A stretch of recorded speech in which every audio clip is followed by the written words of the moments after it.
রাজুকের plot দুর্নীতি পৃথক দুই মামলায় সাবেক প্রধানমন্ত্রী শেখ হাসিনাকে ৫ বছর করে মোট ১০ বছরের কারাদণ্ড দিয়েছেন আদালত।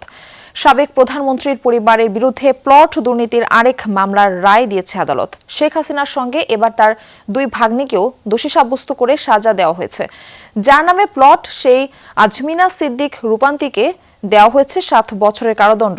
তার বোন ব্রিটিশ এমপি টিউলিপের ২ বছর করে ৪ বছরের কারাদণ্ড হয়েছে। এই মামলায় রাদওয়ান মুজিব সিদ্দিক ববিকেও ৭ বছরের কারাদণ্ড দিয়েছেন আদালত। এছাড়া রাজুক ও গণপূর্তের সাবেক ১৮ কর্মকর্তাকে ২ মামলায় ১০ বছর করে কারাদণ্ড দেওয়া হয়।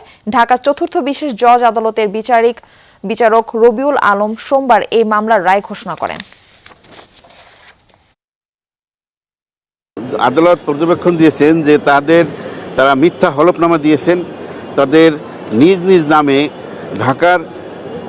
ঢাকায় এবং ঢাকার আশেপাশে রাজুকের এলাকাধীন জায়গাতে তাদের অভিজাত এলাকায় তাদের নামে ফ্ল্যাট এবং জমি থাকা সত্ত্বেও তারা মিথ্যা হলফনামা প্রদান করে এই প্লটগুলি হাতিয়ে নিয়েছেন শেখ হাসিনা এবং টিউলিপ সিদ্দিকের সহযোগিতায় এবং সরকারের অন্যান্য কর্মকর্তা এবং রাজুকের কর্মকর্তাদের সহায়তায়।